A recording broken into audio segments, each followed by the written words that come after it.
Been looking forward to this game since yesterday, really. Saw straight away that the Danish team, Svanholm, had some quality players and were really going to push V.O.C. Rotterdam. So we can have a look at what happened at the toss with a V.O.C. picture. All right, I can't believe, but it's the last toss of the day, and we have a fresh captain from Rotterdam here because they had the whole day off. It's going to be your first game. You're going to toss for us. And we've got the Svanholm captain as well, Zishan. We've got the match referee, of course. So are you guys ready? Yep. Okay, so if you can go ahead. So what's your call? Heads. He calls heads. It is a head. Okay, it is a head, Zishan. Come ahead. What do you want to do? I want to have a ball first again, yeah. Okay. Yeah. It's worked for you so far, so why not? So why change it? Yeah. That's the right thing you said there. And they've also been not chasing, so so they have been bowling first also the both matches. So I want to have them in first up. And of course your bowlers performed really well, but you yourself as a captain played a captain's knock, scored 50 runs. So a lot of confidence coming from that. We are always positive in our team, so we are going to do our level best to make it happen today. So. But of course, probably the best opposition team to meet today. Rotterdam is pretty strong, actually at the top of the table, and it's going to be a big game because it will decide whether they stay at the top or whether you take them. I know Peter have a good team, but I know he will give me a chance or two in the match, so to win it. So let's see. Maybe a couple of misfields. Yeah, let's hope for that. Okay, well, I like that. I wish you all the best. Okay, Peter, if I can just quickly have you over. They've decided to bowl first. That's what their strategy has been. And I know you were fresh off the beach, maybe. Why not? You had a good day, I bet. Yesterday you had a great day as well. Yeah. And they performed really well. Have you had a chance to watch them? Yeah, well, there's a couple of the guys that we know from playing Denmark in recent history, which has been great. But yeah, well, we go from our own strength, and we're just going to back ourselves to beat any team that's at this tournament.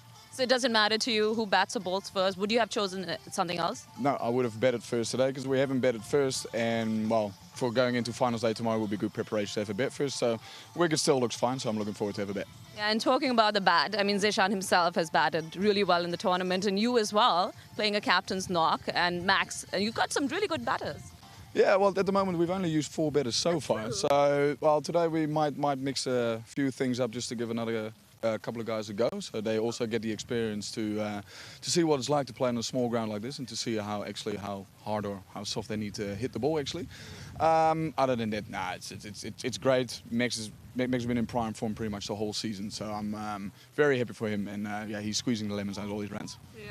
So are we going to see some changes in the batting order? Yeah, we've got 2 changes anyway. Ayaz Durrani is coming in for Sebastian van Lent, and Dave Cohen comes in for Bobby Hanif, just to give the guys an opportunity and, well, expose them to a little bit of cricket on TV. Okay. Well, thank you very much. I wish you all the best. Thank you very much. Thank you. Okay, so those were the 2 captains, and Svanholm has won the toss and elected to bowl first. It's over to you guys. So that's the news from the toss earlier on today. No real surprise, Ryan. In previewing this game, we heard both teams tell us during match 4, Sabonir of Svanholm and V.O.C. Rotterdam's Piers Fletcher, that they were going to win the toss and elect to chase. Yeah, again, it's one of those things, isn't it, as we go through the lineup. Interesting to see that a couple of changes for V.O.C. Youngster Van Lent misses out, and Bobby Hanif, who we've seen bowl quite a lot, just to give his full squad some action here at the ECL. Rachel Hayhoe Flint Oval. You love that. It rolls off your tongue, that. Well, I've said it enough times, but should give her a shout out. Name of the ground. It has only been named off after a month or so ago during those women's qualifiers.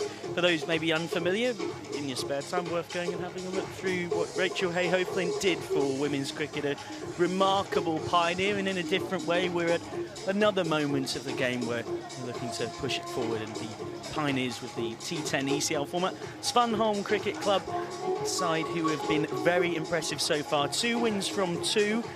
They've made some alterations, but it's still the core squad from those couple of wins. Mads Henriksen, without doubt, the guy to watch. Zishan Shah, excellent with the bat, the captain. but this is the game of this group, and it is not too disrespectful to say that neither of these sides have had to play at their absolute best to win a game yet. They've both defeated Dreux and Cluj with relative ease, and now they're both going to get a serious test. Yeah, absolutely. And like we said before, as we look at the lineups, the V.O.C. have battered, well, both teams really have relied heavily on their top 3 batsmen. We haven't really seen too much, and therefore I'm pretty sure that for V.O.C. we'll see a little bit of change in the batting order. I wouldn't be surprised if you see a Dirkie van Barren or someone like that perhaps opening the batting with Max O'Dowd, just to give him a little bit of a hit on tour, get themselves into the groove for what should be a very exciting semi-finals and finals day tomorrow, hopefully, if you're a V.O.C. supporter. And I guess without meaning to do the whole village cricket thing, it's not ideal to take someone on tour and not give them a game, eh? Probably not, but it happens all the time. I often get told that while I'm touring with the Dutch team, that supposed to give everyone a go, which I don't really care about, to be honest. It's about winning games. Oh, absolutely, and that's why I said it with a little bit of sarcasm. Tongue-in-cheek. Absolutely, because we are at a level here of a lot of these players in and around the semi-professional game. You've got internationals on show, and I'm sure there'll be plenty of scouts who are watching this eagerly across the world on TV in more than 100 channels and on ECN.cricket. You can see from that shot we've already got a 5-4 field in place. Power play, only 2 fielders out for the first 3 overs. And who else but Mads Henriksen to open the bowling from our end of the ground, the Las Acacias end. Before I fill in some of the details, tell us about your first impressions of Mads Henriksen yesterday. I'd been bigging him up and impressed. Look, really impressive. He's a big, strong lump of a lad. He's got a really repeatable action, nice side on, moves the ball away from right-handers. I think there's a lot to like. I think the Denmark international team would be, really excited about what's up their sleeve. I know Jeremy Bray, the national coach, is excited with what he has. And of course, they'll be trying to push hard in the World Cricket League Division 3 to push their way up to grab ODI status, which is a goal of a lot of countries around the world now, of course.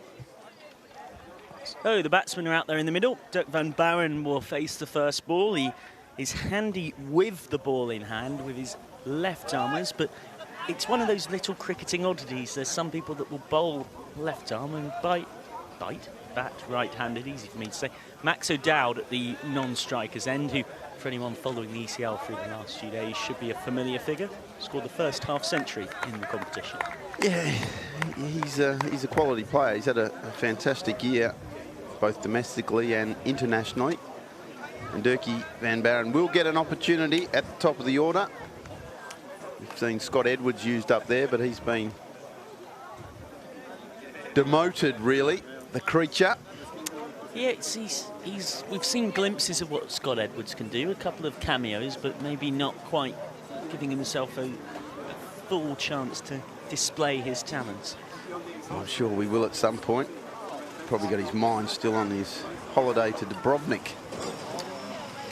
As you were explaining very unsubtly yesterday, that holiday was not a work trip, shall we say politely. No, him and the Rut, Corey Rutgers, had a good time, I think. It is Svanholm versus V.O.C. Rotterdam. It is arguably the match of the pool stages we were most looking forward to. And it's Henriksen to Van Barren. Good start. Oh, he's got him, has he? The umpire's finger has seemed to reluctantly go up. And what a start this is for Mads Henriksen, who is swiftly becoming the hero of Svanholm. It's a good delivery. We've seen all along with this new Kookaburra regulation ball that there is a little bit of movement early doors, and Dirkie van Barren gets the opportunity at the top of the order. Can only last one ball. Caught by Abdul Hashmi behind the stumps. Mads Henriksen strikes, and at the rate he's going, he might well have the freedom of the city by the time he gets back and the ECL trophy in his hand. Just a tiny feather of an inside edge. The decision was a little bit hesitant from the umpire, but eventually given by Lars Andersen. We've got Mohammed Adnan out at square leg umpire currently. Umpires all provided by the federations who are competing in this tournament. Well, here's one for the books. Well, they said they were going to change their batting order. Ashikullah Saeed walks out, who it's fair to say that batting is not normally his preoccupation.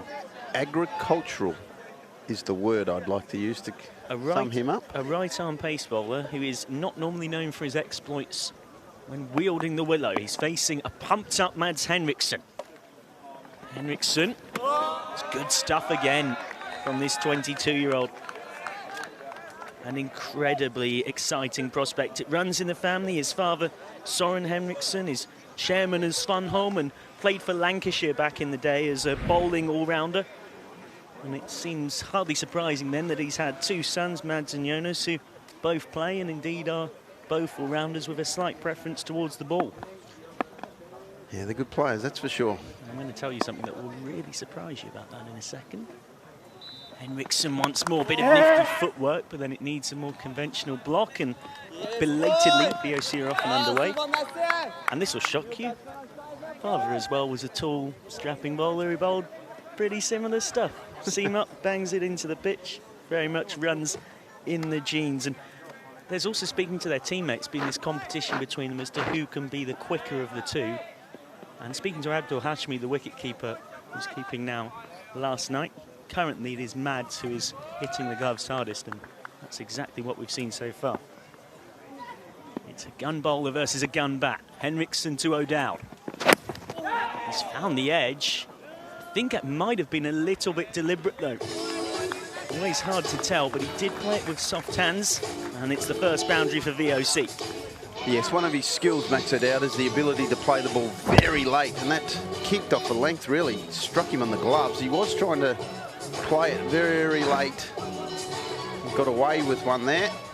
A little rap on the gloves probably will wake him up a little bit. So V.O.C get themselves a boundary in what is going to be really excited about. Some are seeing this as potential final dress rehearsal. So Dow pulls away. Dead ball confirmed.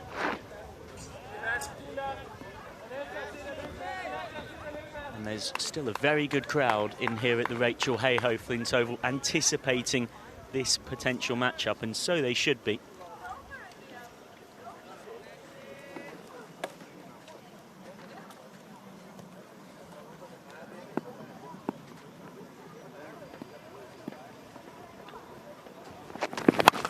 O'Dowd goes big. Superb from Max O'Dowd. Takes on Mads Henriksson and thumps him away for 6. That is a statement of intent. Oh, it's a good shot. We've seen him advance down the wicket a number of times in previous games. And this time he gets to the pitch of the ball, swings through the line, hits it with the swing, and that's another cooker over the fence. What's the reply ball like from Mads? Flicked away by O'Dowd. It will be 4 more. Max O'Dowd is setting out his market stall, and it is one hell of a stall. He's showing all his shots. We've had a guided one down to third man, a slapped 6 down the ground. Now just a tickle. Well, that's generally what happens with when a fast bowler gets hit over his head. He wants to bowl a little bit shorter. Got the length right. Leg bias call, but again, that length going down the leg side was almost a freebie. Just straying down leg.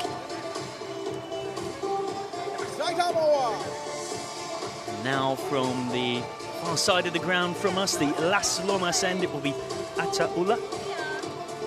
And for those wanting to get involved on social media, please do. We've had the Twitter sensation of Pavel Florin. If there's anything particular about this game of Svanholm versus V.O.C Rotterdam or relating to Pavel Florin, do get in touch with our commentary team. You are on Campbell _19. I'll give mine after this ball. Wide of the crease. Oh! And that's sharp work from Abdul Hashmi. What I do find funny is when tail end batsmen who always talk a good game about how far they can hit them, they get the chance batting up the order, then all of a sudden they want to block it. Come on, mate, get on with it.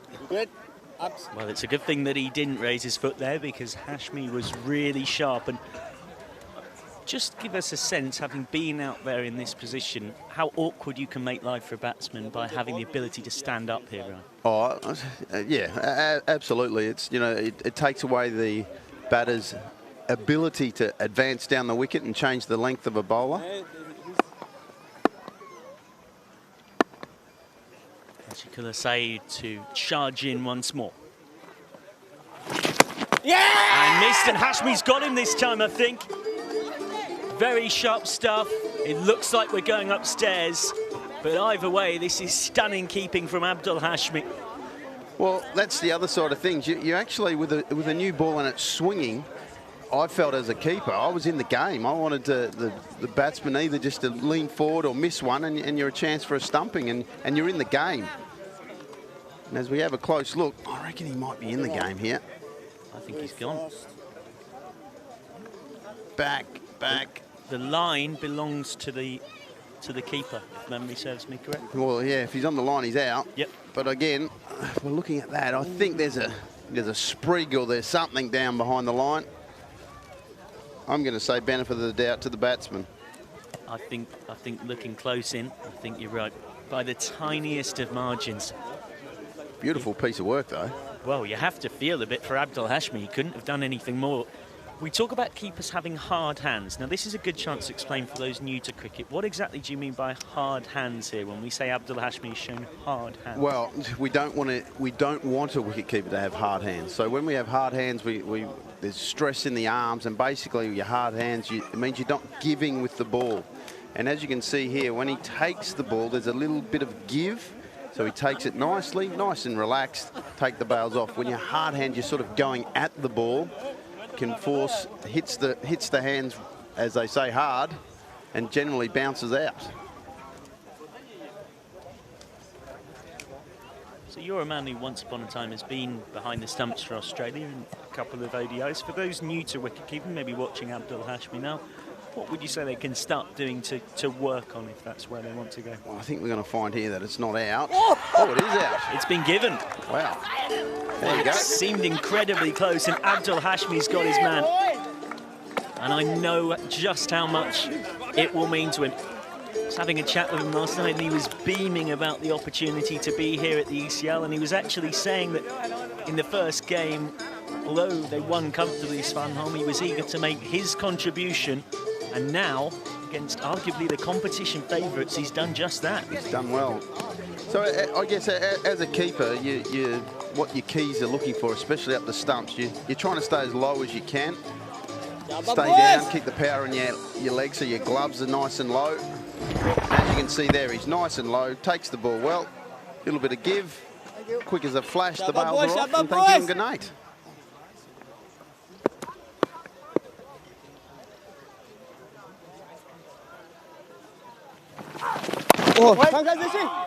Good again from Attaullah.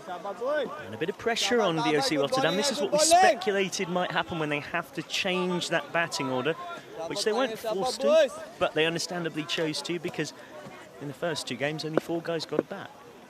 Yeah, Yelta. Schoenheim is a hard-hitting batsman. He absolutely is, as there goes Schoenheim, but he's nearly picked out the sweeper out there.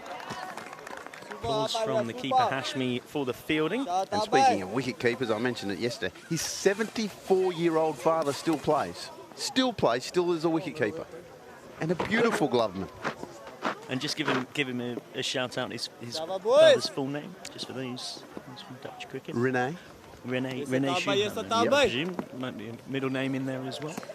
Max O'Dowd facing. He's got 10 or 3 in a nice getting out. It's that classic village cricket scenario, looking up the other end and going, well, doesn't seem that bad to me, lads. Yeah, well, it's interesting, the power play, wickets tumbling. You spoke about Schoenheim. Well, we've actually got some stats to back it up. He hit 26 sixes in the Dutch T20 comp last year. O'Dowd. And it's a bump ball. O'Dowd ducks for cover, and those 26 sixes Schoenheim hit, it was at least 4 times more than any of his other teammates. So when we say he can hit long, he really can, this boy, when he gets going. And he came out the other day with it pretty much over in truth against Cluj and battered the ball around a couple of times to see it home. Fans enjoying the sunny weather, beautiful conditions. We had a bit of a light breeze yesterday, which made it a little less roasting, but today it is positively ridiculously hot. Listen, unless you're an Englishman. Unless you're an Aussie, This in is which a case winter it's day. a, This is winter. There we go. There we go. Well, Hey. that's 2 different continents of the world for you. But yes, I know that we're in certainly the mid-30s, very humid. Here's Henriksen. Schoenheim. And we haven't seen much of a breeze around the ground all day, but a beautiful setting. We've got a fan village as well, hippie markets going on, jewellery, merchandise on for sale, as well as the cricket itself. And some lovely tents, so if you're worrying about that heat, don't worry, you can sit and watch all the cricket in the shade. Happy days. So do come down tomorrow. We've got 1 day left after today, and it is the most important one, the one you all want to be at, finals day. For now, though, focus is on Mads Henriksen. That's away by O'Dowd. I think it was quite paddy. The umpire confirms as such. He's bowling a good over. Again, he started well. Quite clearly their go-to man in the power plays. Pretty much bowled 2 overs in the power play every time. And one for you for Mads Henriksen. So in the winter before the last winter, he was actually at the Darren Lehman Coaching Academy in Australia. There's Henriksen. Flicked away by O'Dowd. That's clever. Just a touch short. Pardon me, Hjelte Schoenheim, of course. Flicking that away very nicely indeed. Just to come back to Mads Henriksen and the likes of, say, Don Bess, the Somerset, and more recently England off-spinner were on that same camp with him a couple of winters ago. So certainly the right people keeping an eye on the likes of Mads Henriksen. It's good to know that cricket scouts are broadening their search beyond the so-called more traditional places. Henriksen to Schoenheim beats him. Yeah, it's good rock. Yeah, well, you know, European winter is not a great place to be when it's coming for cricket. So a lot of the guys I know here in our Dutch outfit, we're sending more and more players. That's a beautiful ball. More and more players down under, or even South Africa, for training camps and opportunities to play in different environments and learn from different voices. The day job for Mads is he works in SEB in the bank. But here he is.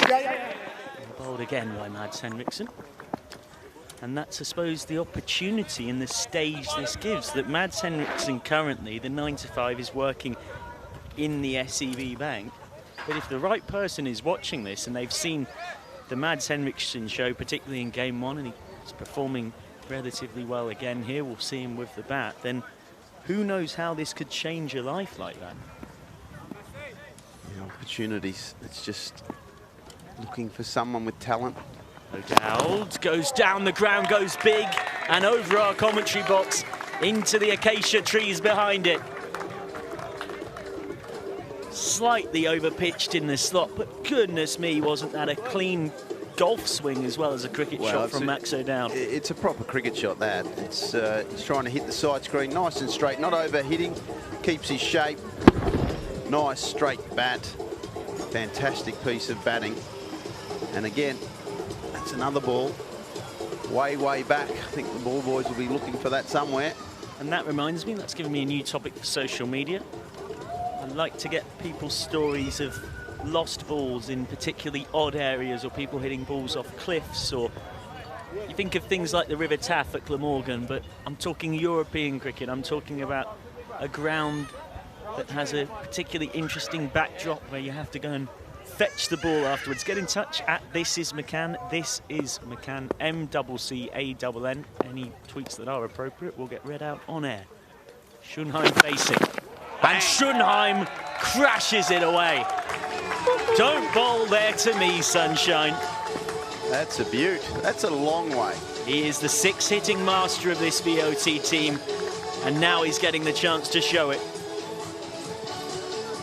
Yeah, that's a good cricket shot. Just a nice swing of the bat. He's a very tall lad, so he gets good elevation, good levers. That's a beaut. Now, Ulla's got to find a response here. We are out of the power play. Flicked away by Svanholm.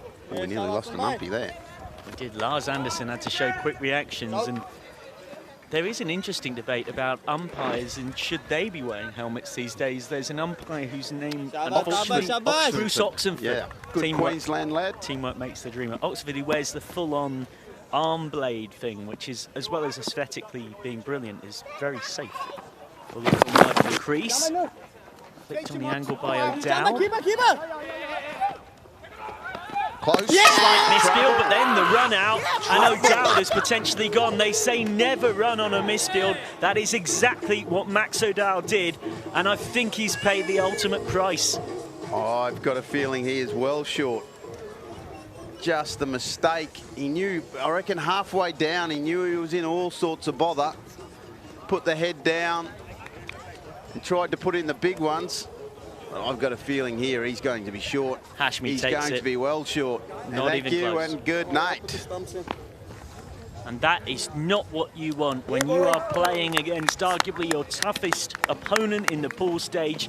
Your gun batsman gets run out on a misfield. The game always looks easy from the commentary box, and the ball had gone 2 or 3 yards away from the Svanholm captain Zishan Shah, but then credit to Shah. What a recovery. Good throw.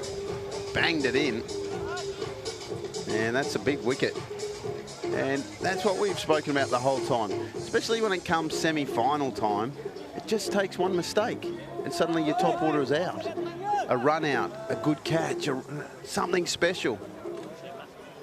And so Max O'Dowd has gone for 17 off 8 balls. Here's how it happened. So it's flicked away by O'Dowd initially. Bit of messy fielding from Zishan Shah, but then He recovered well. as Tub Thumping once said, I get knocked down, but I get up again. He gets up and he runs Max O'Dowd out. Wide of the crease and pushed by Peter Saylor out for 1. He was thinking briefly about his second there, Saylor, and then I think he remembered that he's not on an international ground with 65, 70-metre boundaries. And that second set of boundaries outside the 30-metre circle, it's only another 20 metres and you're at the rope, so an authentic 2 is unlikely.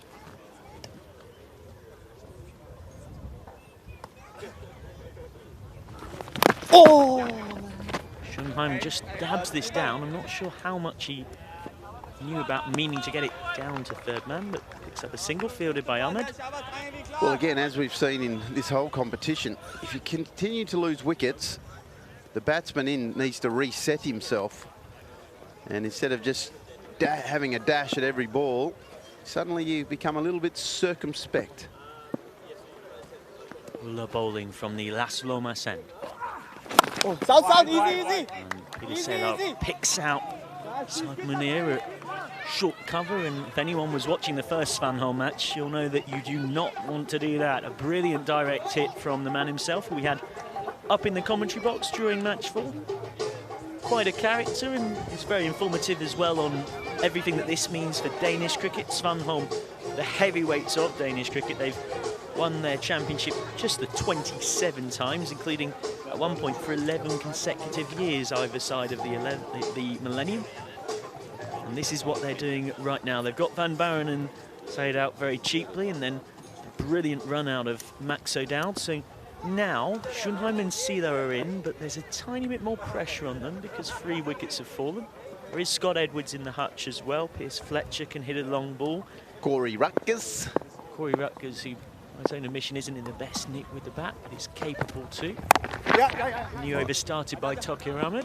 Unfortunately for Corey, every time he bats, he blows one of his fingers off. He was telling me about this, having a natter. He's broken 5 fingers in 4 years. And well, it's generally the same 2 fingers, but yeah, 5 breaks, and not just little breaks, bad breaks. Which isn't ideal when you're trying to bat, which involves whole. Not enough milk when he was a kid. Here comes Tokir Ahmed.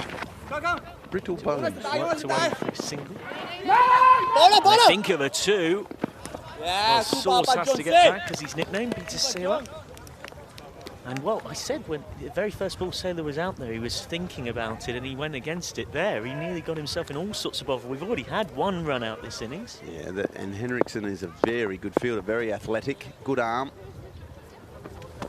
Schoenheim got for us. Miscued. I just, as we've spoken about with these good games, like not good games, but you know the toughest opposition. I just wonder if there's going to be a tightening.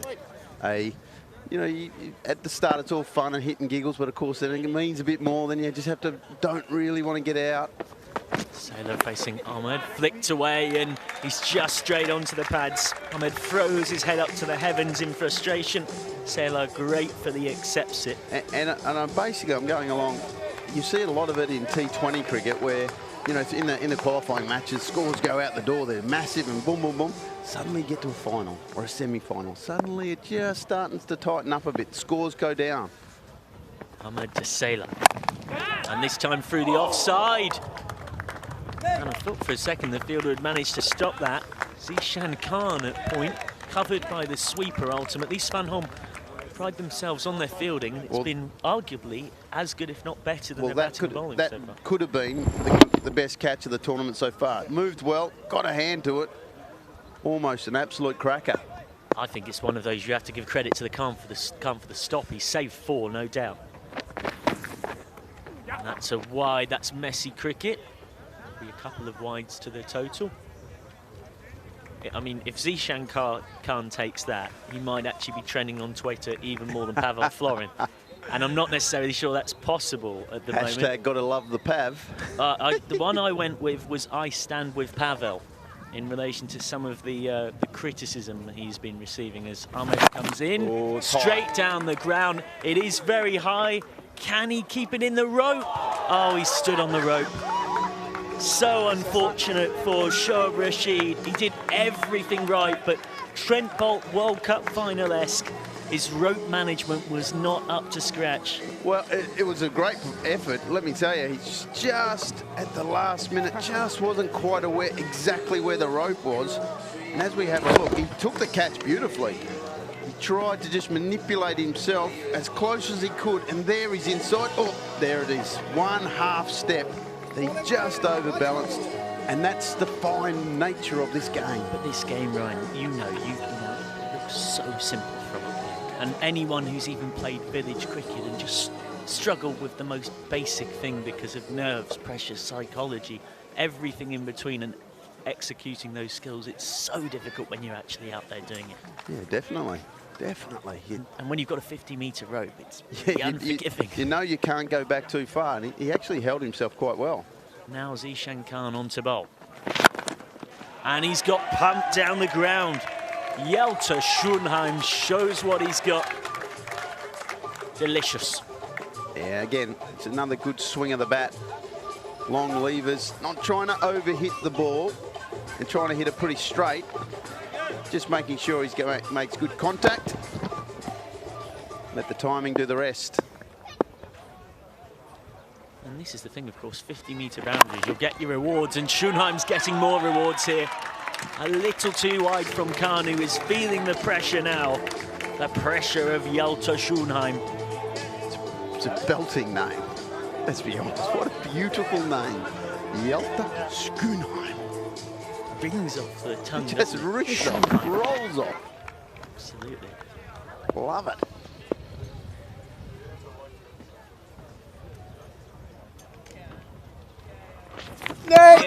Swing and a miss from Schoenheim. That wasn't as pretty as the ones before.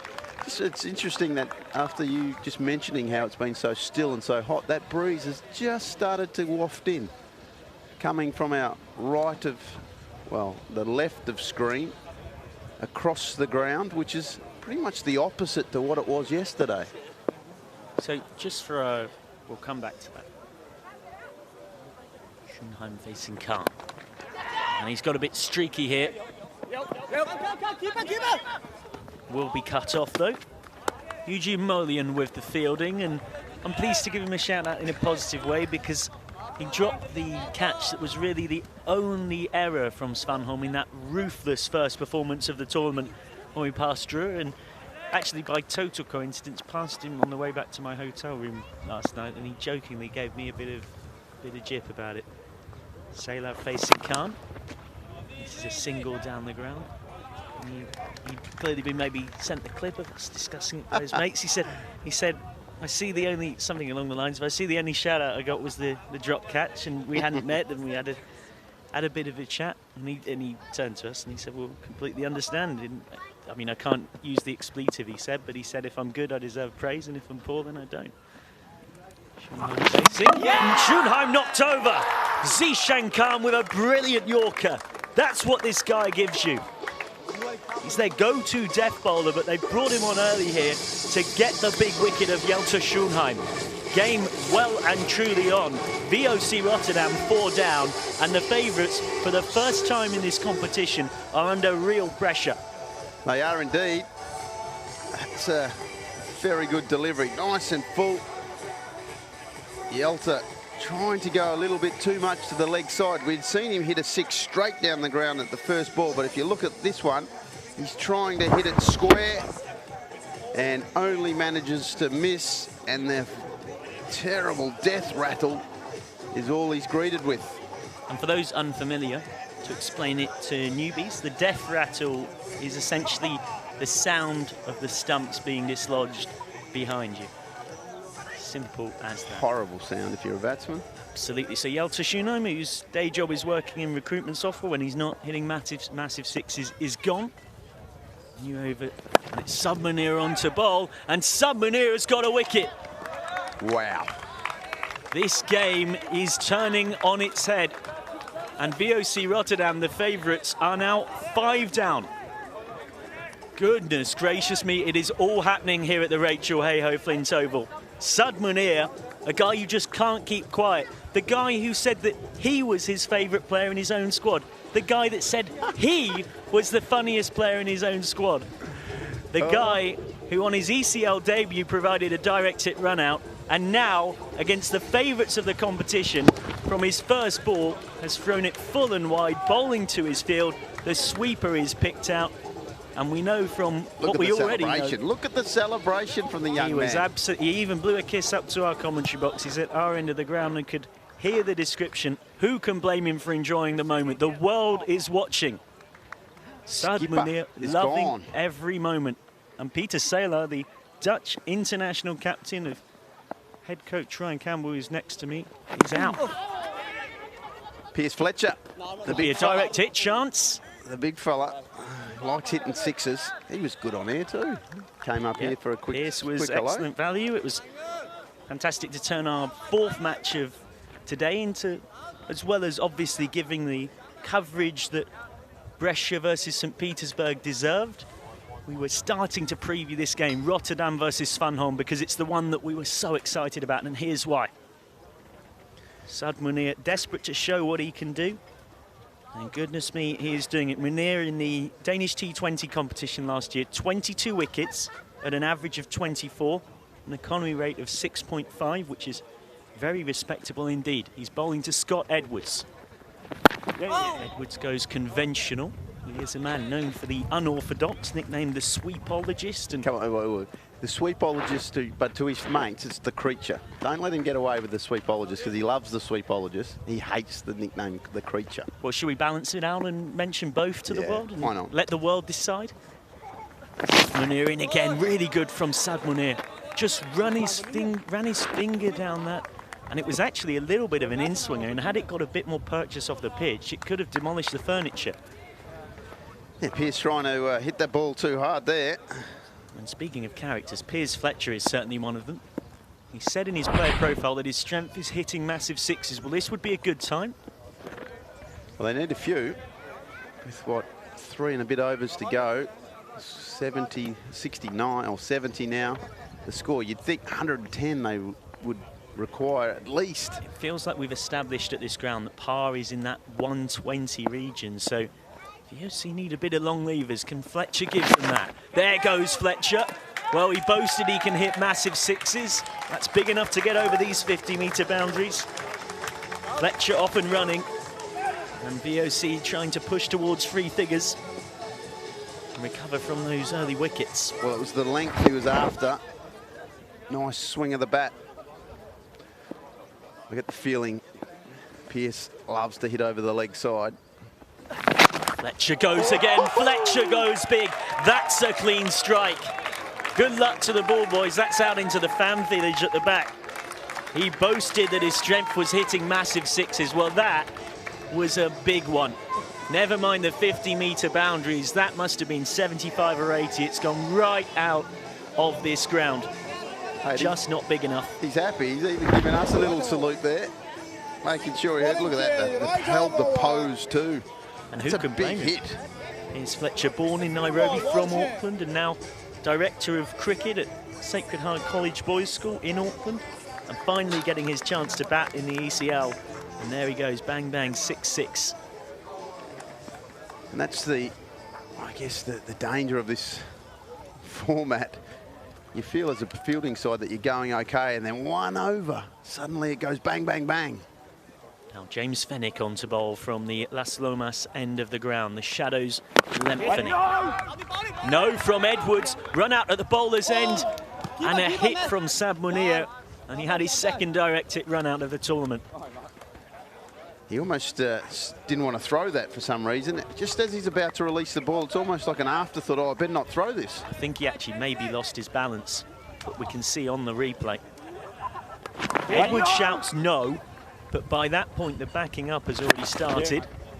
It's this time gets this one away. 1 to the total.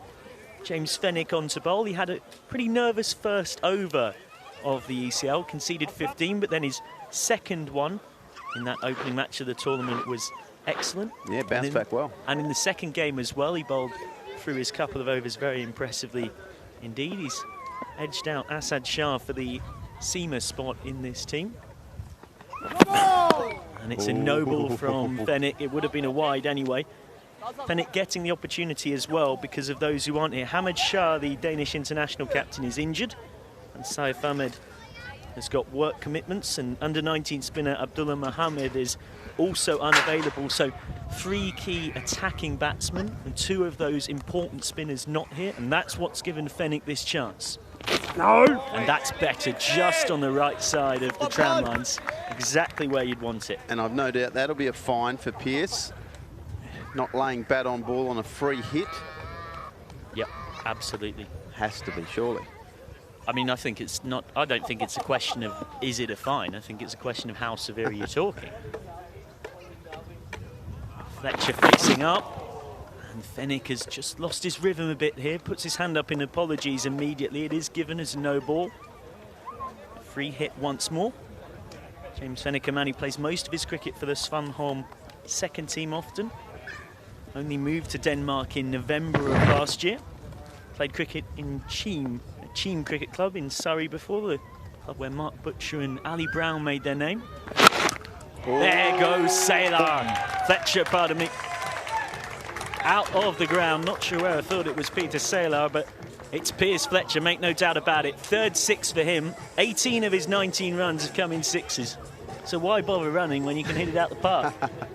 Yeah, that's for sure. He does make good contact. But I will say, when he keeps his shape and doesn't try and hit the ball so hard, he hits it a lot further and makes good contact.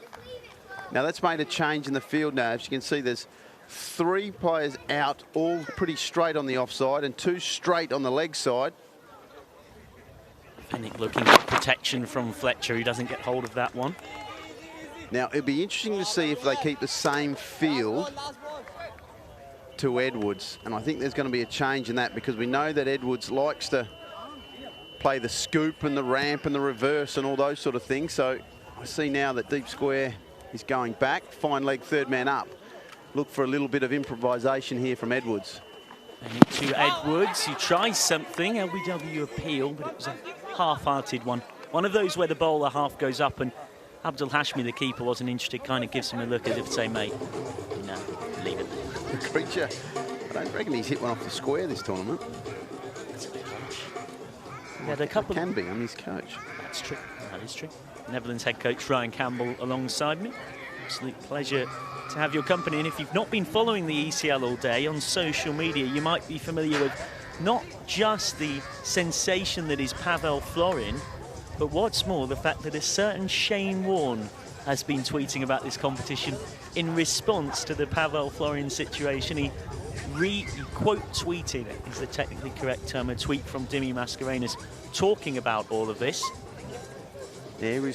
And Shane Warne not only talked about he was 100% behind Pavel Florin and his passion for the game, he said that he was keen to get involved in ECL 2020. Well, Shane, if you're watching, it would be great to have you up in the commentary box with us. As that is wayward. Abdul Hashmi does well there just to get anything on that. And keeps it to 2 wides, but just coming back to Shane Warne, it is certainly the kind of moment that walking all around this ground and all around the teams of dozens and dozens of volunteers across all aspects that have brought this competition together. It's a kind of moment like that that seems to make it all worthwhile for everyone, as again Ahmed has just lost his line. You have so many people, and been privileged to be part of it across the last week, who've actually been here at the La Manga Club Resort for 7 to 10 days now, setting all of this up. And when you get a moment like that where an icon of the game recognises what the ECL is trying to bring, it really does change things. As there goes Edwards. Edwards making a star of himself at this ECL. We haven't seen him in a long innings with the bat, but maybe he can provide a cameo here that's the difference between 130 or 110. Yeah, absolutely. It is required, that's for sure. Got, what, just a tick under 2 overs to go. They must, 130 they were going to require, I would have thought.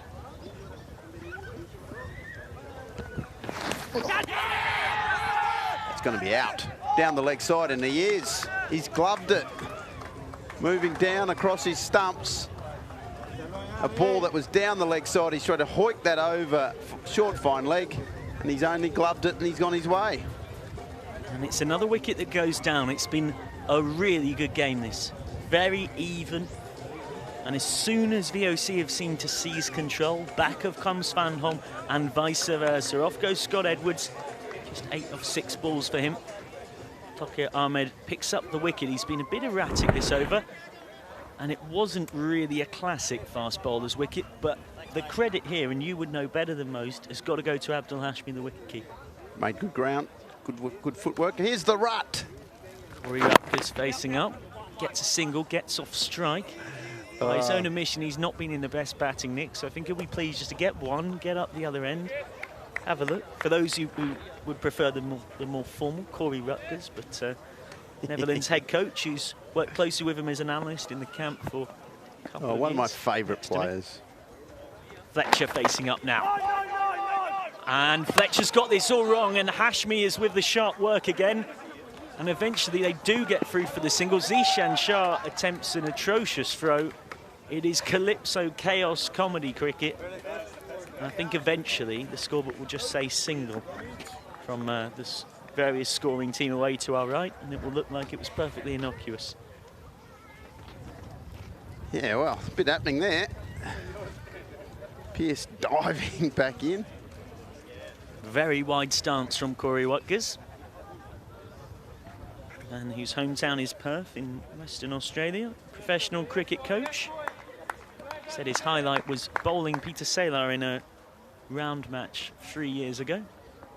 Went to Rutgers. Yeah. Full toss, and that is going to go. You're not going to get away with that here at the ECL. Not with these boundaries. Not happening. No. Full toss on leg stump. Dealt with nicely. And Tokyo Ahmed, who was very impressive in the first couple of games for Svanholm, has just lost his rhythm here. Can he exit this over well? This has gone out. Could be a catching chance. Plugs instead. Fielded by Jonas Henriksen, who... getting them dirty. Well, Jonas Henriksen desperate to contribute, because as he jokingly told me, he said, at the moment I'm the forgotten of the Henriksen brothers. And then he said it's up to me to change that. Got a duck off 3 balls in the first game, and then not only that, had to sit in the marquees away to our left-hand side from this, the Vasakasiath end, and watch his brother go in and finish it off and hit the winning runs and collect the man of the match as well. Those are those marquees, which the V.O.C. Rotterdam boys are in right now. And this is something we'll be talking about tomorrow, because our plan is to get Corey Rutgers up here. They'll have 4 or 5 batsmen normally padded up at the same time. Fletcher down the ground. They don't now because they're already 6 wickets down, but they're trying for a second. This could be tight. Hashmi knows it's not out. Keeper's reaction always good to go. If they were, say, 1 down or none down, I was explaining that they'd have 4, 5, 6, 7, 8 all padded up. It's the opposite of a set batting order. It's about looking at the analytics of who plays spin well, who plays medium pace well, who plays pace, authentic pace well. And if the wicket fell on the first ball of the over to a spinner, then the guy that would step out wouldn't necessarily be the next guy on the batting card. Fletcher down the ground, powerful, pick the man out though. And I think it has been taken. It was just such a non-celebration from James Fenwick. There was a hand in the air to the umpire as if to say, yep, I did catch it, honest governor. And that was it. Signal from Mohamed Adnan to V.O.C. Rotterdam to get on with getting the next batsman out to the middle. Here's Fletcher gone for an entertaining 23 off 12, which was about similarly entertaining to a stint in the commentary box. Relatively brief. Very good. Pretty fun. Yeah. Some big hits, something he'll talk about. It's a nice catch, taken very nice down low. What can Rutgers do for these last few balls? James Fenwick with the fine work. Zishan Khan, the specialist death bowler on. He's been worked away and over that gap at cover point. 2 fielders converged to fetch it. Zishan Khan, normally the go-to death bowler for Svanholm. He was raised on tape ball cricket of Pakistani roots, known for his late swing. We've seen him finish off innings very impressively for Svanholm with the ball in the first couple of games, but getting a bit of tap there off the, I think it was the outside edge. And to Rutgers, who's tried the spectacular, and this is towards us in the commentary box. Well, Corey Rutgers has been talking himself down as a batsman, but he's just casually scooped that for 6, as you do. Oh, the Rut, we love him. Look at the, he's an angry little man on the field too. He's an angry little man. You can guarantee we'll be hearing more about this. Look at that, Corey Rutgers. Oh, it's a beaut. That'll be on social media, all over his social media. Don't worry about that. It's interesting you say that. As he goes again, Corey Rutgers. Oh, ho, ho, ho! 2 in 2, scoops it back over the wicket-keeper's head and then crashes it over Long On's head. I'll tell you what he's doing. Wow. He's talking into the stump mics to make sure I'm listening. Wow. Oh. I'm going to turn my stump mic up then, just to make sure I'm catching all of this. Are you able to reveal what he said? I know his family and friends in England and his fellas back in WA are listening. Last ball of the innings, Rutgers again, goes again on the ramp and hits that for 6-2. 6-6-6. Scooped over the bowler's head, crashed back down the ground, and then scooped once more. And Corey Rutgers just puts his hands out as if to say, gladiatorial style, are you not entertained? There you go.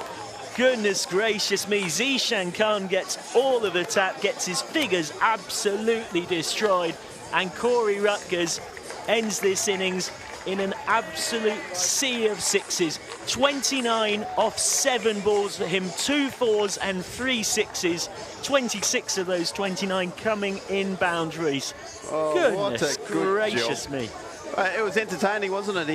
They were in trouble and they needed a real ignition at the back end after losing lots of wickets all the way down through the innings. And he's finished the innings off in most spectacular fashion. And what a difference that can make to the morale of those Svanholm boys, because they've bowled and fielded for the most part really well, and they're probably coming off thinking that after that late surge they're chasing about 10 or 15 more than they probably thought they were going to have to. Yeah, 134 is going to be the target. And now we have a look at there. Let's have a look. Corey Rutgers, 29 off just 7 balls. An absolute beaut of an innings. Schoenheim contributing, Pierce Fletcher contributing, but this will be remembered for that finish from Corey Rutgers, 6-6-6. And not only 6-6-6, the way that he did it. And I imagine his the Netherlands head coach who is with me and has used him as an analyst before. He's already shaking his head because it's dawning on him that he's never going to hear the end of this. I am never going to hear the end of it. I'm going to be reminded, I'm going to be bombarded with tweets and Instagram things of just those images. It's interesting you say that because Corey Rutgers followed me back on Twitter and you'd said that he was so prolific on social media, so I went to look at his Twitter profile and he hasn't actually tweeted for about 6 weeks. I can imagine that might be changing when we tweet out this highlights package. Just you're the social media king. Does Tinder count as social media? I wouldn't say so, no. No, I mean, because he's very good on that. I know that. When we say social, I don't think we mean it in that sort of a context. 133 for 7 for V.O.C. Rotterdam, and so Svanholm have got a steep chase of 1-3-4 to win, which I think it's fair to say is above par. This is what happens. So look at Atta Ulla in particular was exceptional. Mads Henriksen was pretty good up top. James Fennick in his 1 over at the back end to go for 10 wasn't too bad. Sud Munir had a very entertaining over featuring all sorts, but Zishan Khan, even he actually, that makes it look like he's had a shocker. But 18 came off the last 3 balls. Until then, bowling at the death, he did a very good job for his team. We can have a look back at what was arguably, for me, one of the most entertaining, if not the most entertaining innings in the ECL so far. Some quality cricket all round. Well, it was. That was the very first ball of the innings. A little inside edge from Dirk van Barren, who was put up the order to be given an opportunity. And then O'Dowd looked like he was in good form and was going to sky through this. But unfortunately, as we see there, Saad, who was thrown up the order, was stumped beautifully. Foot on the line. Abdul Hashmi had a good day behind the stumps, deserves his credit as part of the Svanholm effort. There was lots of big hits. The innings, like you say, it was so entertaining. There was wickets. This is the run out. This was the crucial run out of Max O'Dowd. Went for a second off a misfield, well short. And credit to Zishan Shah, who committed that misfield and then recovered so brilliantly. We then had the entertaining striking from Piers Fletcher down the order, Yelta Schunheim earlier on, and eventually, after Zishan Khan splattered some stumps, it was Zishan Khan who got splattered everywhere by Corey Rutgers, as we will see in a second. Zishan Khan very pumped up there, but he won't have been so pleased by how it finished. In between then, wickets continued to fall, runs continued to flow. Peter Saylor holding out off Sud Munir's very first ball of the innings. He's one of those cricketers, it seems like you just can't keep quiet. Piers Fletcher got his eye in, and that was arguably the cleanest hit of the innings until the very back end, and Corey Rutgers fancied having a go. Scott Edwards snared down the leg side, and we're just building up to the moments everyone wants to see again, apart from Ryan Campbell. We're still working our way through. Here it is. So that's the dismissal of Piers Fletcher. Then we're just going to be shown the rut after the rut after the rut. Corey Rutgers, to give him his proper name.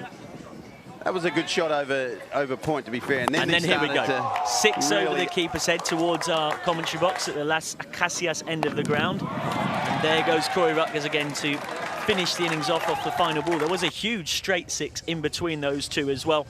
And so V.O.C. Rotterdam have set a stiff target for Svanholm. This is the game that will decide who wins Group A, but both of these teams we already know are through to the semi-finals.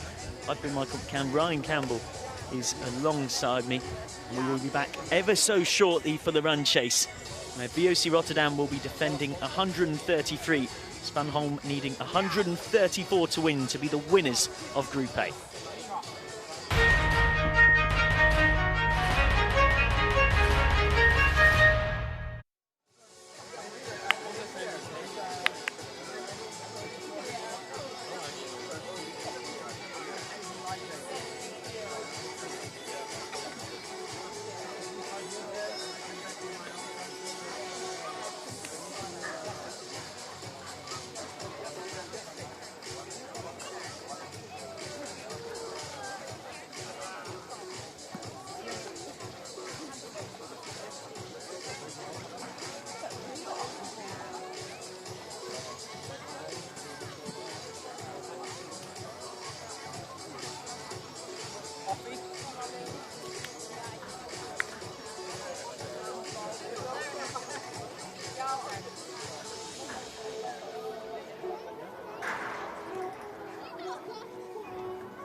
Welcome back to the La Manga Club Resort, the Rachel Hayhoe Flint Oval. It is fantastic to have you with us wherever you're watching in the world, on ECN.cricket or on TV in more than 100 countries across the globe. I'm Michael McCann, and shortly we'll have the run chase in the final match of day 2. V.O.C. Rotterdam setting a pretty challenging total. First up, putting 133 runs on the board. The target is 134 to win for these Svanholm boys. Plenty of talented batsmen in here though. Mads Henriksen has shown what he can do. Zishan Shah, the captain, will lead with wielding the willow. And there's others throughout that lineup who can contribute. Sad Munir was a key part with the bat of the team that won the Danish T20 to get here. Shoaib Rashid can hit long as well. So there's plenty of players in there for V.O.C. Rotterdam to be wary of. And though 134 is a stiff target, it's by no means impossible. Alongside me, a man recovering from what he's just seen in shock and disappointment. The Netherlands head coach, Ryan Campbell, who knows that for the rest of his life, or at least at the breakfast table tomorrow morning, if he cannot avoid Corey Rutgers, his one-time analyst who is heavily involved with Dutch cricket, he's going to be hearing about the last 3 balls of that first innings. A ramp for 6, down the ground for 6, and then another ramp for 6. Ryan, on a scale of sort of horror to feeling like you need to relocate and put in a restraining order, where are you at in terms of managing this situation? Well, right now I'm the goldfish, basically. I don't remember anything that's just happened. And I'm going to not agree to what just happened, but it was fantastic batting, to be fair. He was on fire. His team needed it. They were really in trouble, and he really ignited the post back end of that innings. He did a really good job, and 134 is going to be challenging, but as we've seen, Svanholm have plenty of good batsmen, especially in those first 3 overs of the power play, so they'll be coming out hard. 29 of just 7 balls for Corey Rutgers, not out.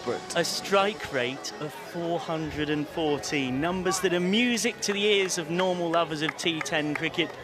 If you're Ryan Campbell, and it is the last thing you want to... Now, what we need to do is to make sure that the stump mics are turned off, because I have no doubt that Scott Edwards and Corey Rutgers will be non-stop yabbing to try and get me, because they think that I've been having a crack at them on air.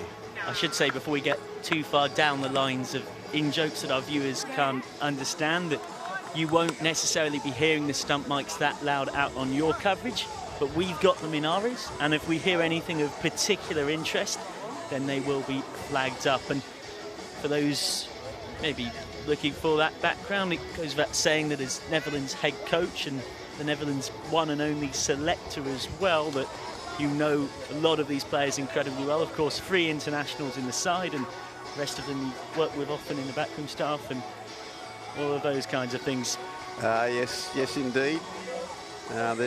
Look, it's a good group. I think the actual whole community of Netherlands cricket, always it's a tight-knit unit, and all the clubs love playing and love watching other teams do well.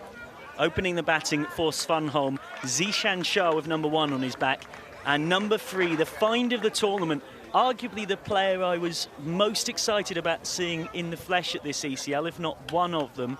And boy, has he delivered. Mads Henriksen, still just 22 years old. Cricketing ability runs in the family. He was impressive with the bat so far in this competition. And now he gets a chance to impress. Well, you've probably given him the commentator's curse there. I'm sure he'll probably get knocked over in the first over. But no, I agree fully. He's been very impressive with both bat and ball and in the field. He's a good, strong, athletic lad. Looks like he gets around the ground really nicely.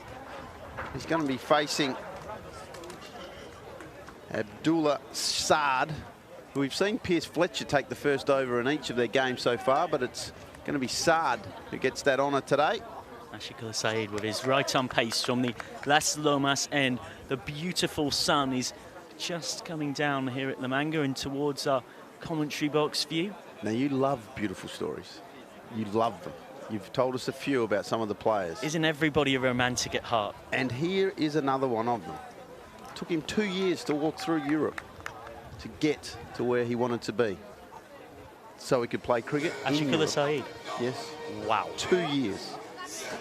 2 long years. And now he's here in the world's about to watch him bowl the first ball of this, arguably the best match of all of the 12 pool stage matches. They say he saved the best until last. Ashikul Saeed against Mads Henriksen to start the chase in the power play. No ball as well, so a free hit to look at. And that is just perfect for Zishan Shah. Trot down the non-strike, start at the non-strikers end, trot down to the strikers, first ball, free hit. I know a lot of batsmen who actually say no to a run there, so they can get a hold of it. But he'll have the good fortune, I guess, of having his first ball as a free hit. And of course, he can only be given out, run out, off the free hit. Shah to face his first ball, free hit. Straight up. And it is a big 6. It was one of those where it hung in the air for long enough that you wondered whether he might have actually spooned it up. But in fact, it is a maximum. Svanholm off and running. Takes full advantage. And that's what happens when we talk about these fine margins. That free hit has cost V.O.C. Rotterdam. Worked away by Shah, bottom-handed. Shot actually reminded me a little bit of hockey, just flicking it round the corner. It is often one that you see a lot of batsmen. Heard on the stump mic a certain Corey Rutgers has promised. Let's get one for Campbell, referring to Ryan Campbell, who's next to me. Corey Rutgers said he was quiet as a church mouse in his player profile. And they say players aren't always honest with the media, eh? Henriksen gets beaten. Wonderful from Saeed. This is really high quality cricket. Corey talks in his sleep, so quiet as a mouse is not a true representation. Hence the slightly sarcastic, and they say sometimes players aren't always entirely frank with the media. Nice movement, using the breeze that's coming across the ground to help his little bit of in-swing there. An eventful start here. Svanholm already amassing 9 runs, but Henriksen beaten last time. Henriksen goes down the ground this time, though. We'll get 1. O'Dowd with the fielding. O'Dowd seemed to think that a direct hit and he was gone.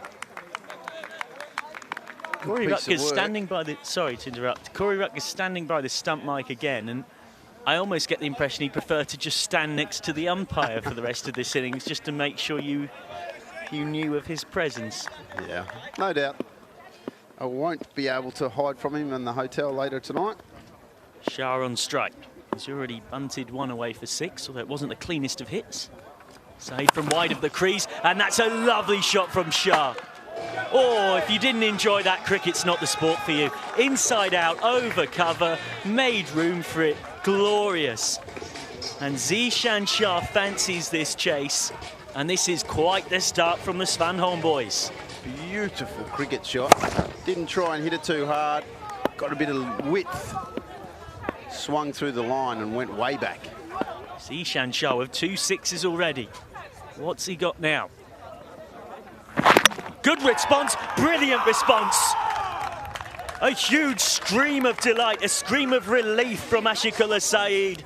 It's a first over that's had everything but a wicket, and now we've got that as well. 16 runs, but Zishan Shah removed for as an eventful a 4-ball innings as I think I can ever remember. He's gone for 13 off 4, and V.O.C. Rotterdam have struck. Well, that's that in-swing that we were speaking about. Just clips the pad onto the leg stump. The bails hit the deck, and he's a happy, happy man. A big breakthrough for V.O.C. And this is something I'm not sure we've seen yet, but the two boys are together. The brothers in arms are here. We have not seen it. I did enjoy the Ryan Campbell ability for recognising Svanholm players. Some of you might remember from game 1, which is someone walks out and he simply says, is it a Henriksen? Which with 2 of them in the team and in the top order, you've got half a chance. I'm 50-50. Got them both times. Jonas Henriksen walks out to join Mads. It is one of those situations where you sense a run-out could cause some family tensions. Ugly. When are they not? Steve and Mark Wall, they did run each other out a few times. Did you happen to be in the dressing room on any such occasion or near it? Or No, but I was on the field. you got any stories you're able to share that are family friendly? As Piers Fletcher starts from our end of the ground, the Lhasa Cassias end. That's a good bit of bowling. He saw Henriksen make room, pushed it wide, just inside the tram. So we've got Jonas Henriksen and Mads Henriksen. Jonas 18 years old, Mads 22, both promising all-rounders. Jonas can bowl, but I was inquiring as to why he hasn't at this competition. He's got an injury that is slightly restricting his movement. It's a back injury, obviously a bad one for fast bowlers. It stopped him bowling, and he's just holding him a little bit back with the bat. For now, he's watching his brother Mads, who's crashed this one away, and it's a one-bounce ball.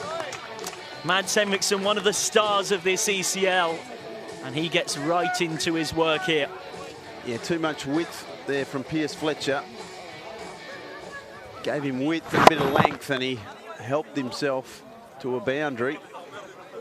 Needs to be a lot tighter than that, honing in on off stump. Fletcher, what's he got on the reply? Straight back at him and dropped. Fletcher drops Henriksen, and of all the Henriksens to drop, it's Mads who's the guy of the two who's in the purple patch. Well, it was hit hard. Looks like a change of pace. Yep, out of the back of the hand. Bang, that's a tough one to his right. Hit that right into their palms, though. Mads actually did quite well to adjust to the slur ball, but even then there was a catching chance. Fletcher once more. It's the effort ball, and it's almost brought him a wicket. Desperate dive. It is just about kept in play, at least, by Dirkie van Baren. Here's Fletcher, a man who is very handy with the ball, although one might have to say that if his bowling was half as good as his player profile, he'd probably already be one of the best cricketers in the world. He had a player profile that had a bit of everything in it. Said he loves attritional cricket, and his favourite game ever was India-Sri Lanka 1997 at Colombo, where India got 537 for 8, so you're probably thinking they've done all right. Sri Lanka post 952 for 6. Oh, he's a character, which is an ironic answer when you think that he's about to play in a T10 competition and one of the first in cricketing history. Also added that he once scored 8 not out from 180 balls to save a game. Very different task needed here for Fletcher, though. Into Mads. That is fielded by O'Dowd, no run. If you are just maybe literally just tuning in and have missed the Svanholm matches so far, the reason why we'll be referring to them as Mads and Jonas is if we call them both Henriksen, then we'll quickly find ourselves very confused indeed. Mads on strike, Jonas at the non-strikers. Cracked away by Mads, just over Rutgers and for 4. Well, if he was a few feet taller, he might have had a chance. I'm not even sure he laid a hand on it. Cracked away for a boundary. And this is really quality cricket here. Svanholm pretty much exactly on the required run rate after 2 overs of the power play. Yeah, it's that wide, it's the length, it's the width, sorry.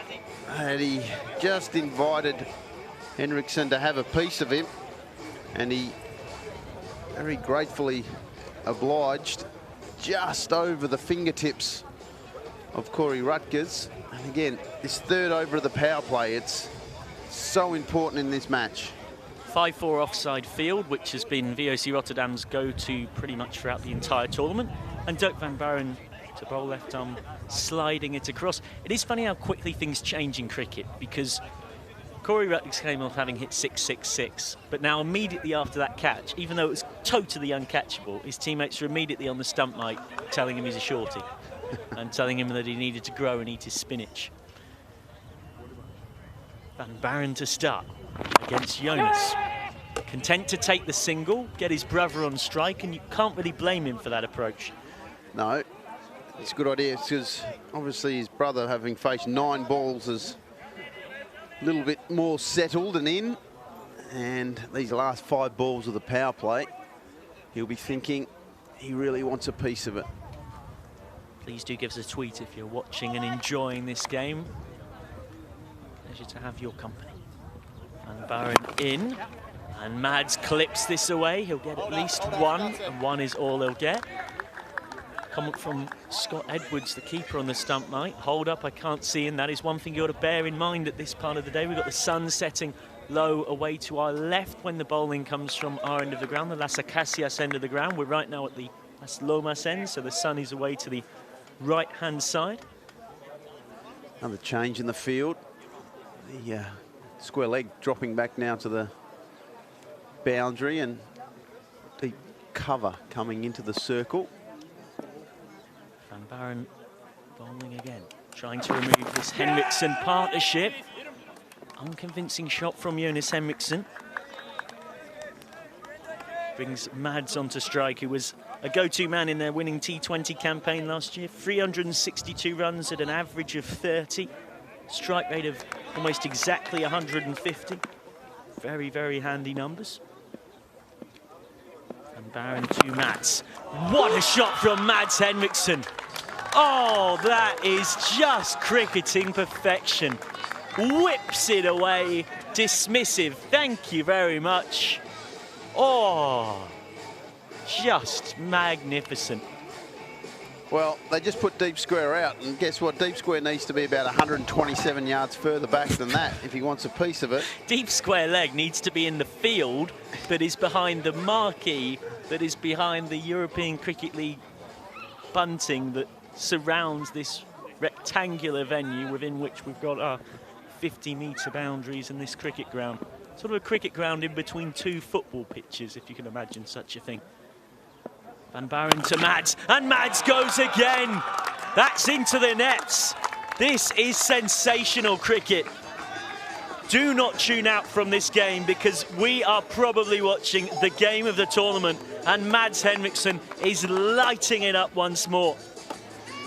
Well, they changed the field back, but that's just length. And Dirkie van Baaren has been met. And Mads Henriksen wants a piece of him with the last ball of the power play. Who can blame him, hey? Just 2 men out. One of them is at long on, but it was way over his head. Mads goes again. And he's into the gap. O'Dowd will collect. Single. Mads Henriksen keeps the strike, and I'm sure both the Henriksen brothers will be very content with that indeed. End of the power play, and the power play belongs to Svanholm. 42 for 1 or 3, and this match so far is living up to our expectations and more. Well, it's very evenly balanced, isn't it? It's going to be a good contest. This is what we expected. Look at those Svanholm boys watching on. Of course, they're safe in the knowledge that they are into the semi-finals, as are V.O.C. Rotterdam, but I'm sure both teams will have one thought on the fact that this could be the final at 5:30 p.m. Central European time tomorrow night, and that even just the psychological edge of having beaten that side 24 hours before will be very handy indeed. Coming in from our end, Ramos Upadhyaya. And whacked away again. Mads Henriksen is loving it on his pads. Only 50-metre boundaries, but this was miles clear of them. The spectators in the marquees didn't have to worry, because he was so considerate. He went, you know what, I'm not going to endanger you guys. I'll just clip it another 20 metres over you. Oh, wow. Yeah. Just sit back and enjoy this young man doing his thing with the world watching. Henriksen again. Noticeable that Scott Edwards has come up to the stumps to try and stop Henriksen stepping down, try and cause a different problem. And Ramos Upadhyaya has to find an answer. Well, he's tried to stay away from his pads there. Not a bad idea. Upadhyaya once more. Mads gets a single. Jonas onto strike. It is a 5-4 field. We're out of the power play, so we've got a very traditional setup that we've seen throughout this week. 3 out on the leg side, 2 out on the offside.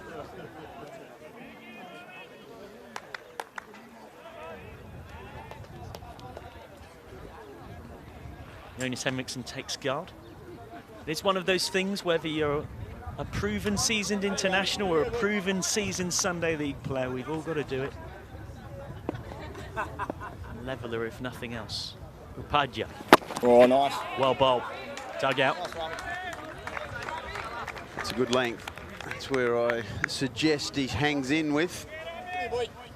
Because if he gives Mads any length at all, I'm not sure this ground's big enough. Upadhyaya in again to Mads, who gets a single down to long on. Nice boy.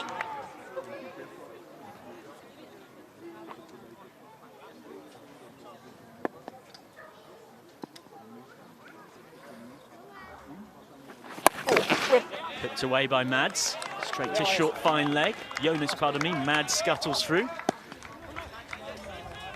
And Jonas just throwing his bat around in frustration. Look at him shake of the head. And if you're Jonas Henriksen, you've maybe just got to keep your cool here and remember that your brother's smoking it everywhere. It doesn't matter if you're not timing the ball. Just let Mads Henriksen do his thing.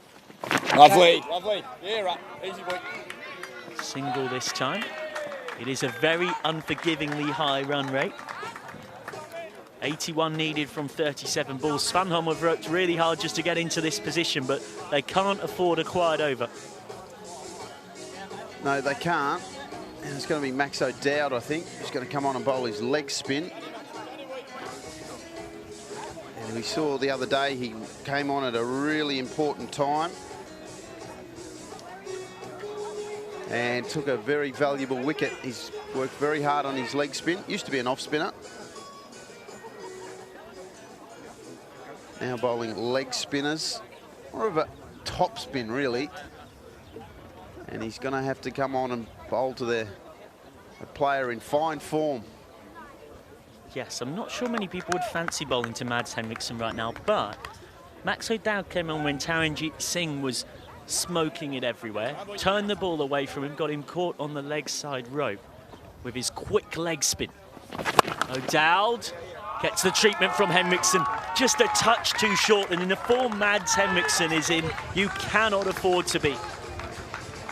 Yeah, he dropped back, leant back and whacked it over the mid-wicket boundary. Such a small... Mads facing Max O'Dowd again, down the leg side. It's a wide, but for those new to the game, you can still be stumped off a wide ball down the leg side. Tidy piece of work there from Scotty Edwards.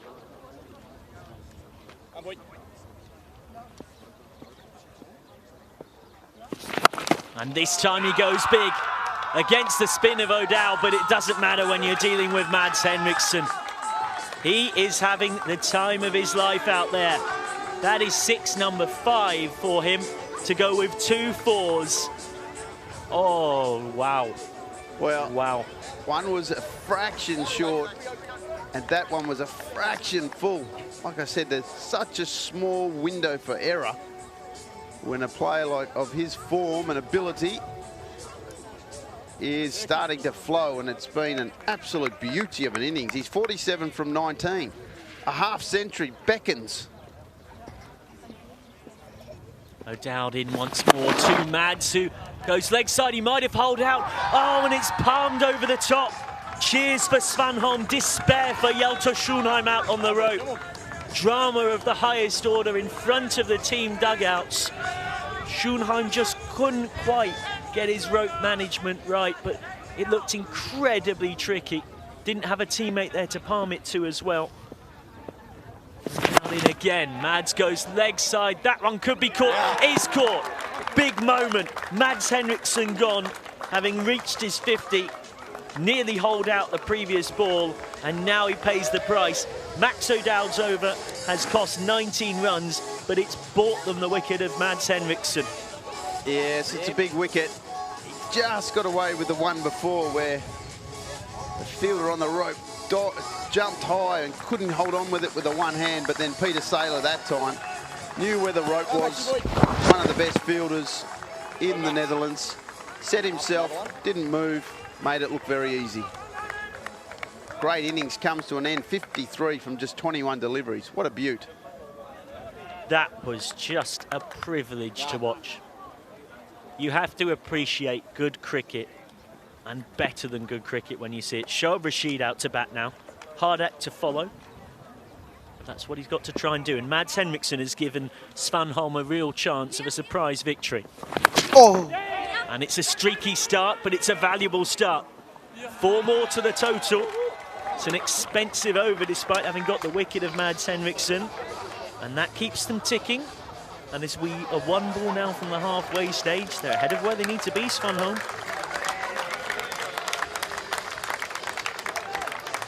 61 to win from 32 balls. Now 57 to win from 31 balls.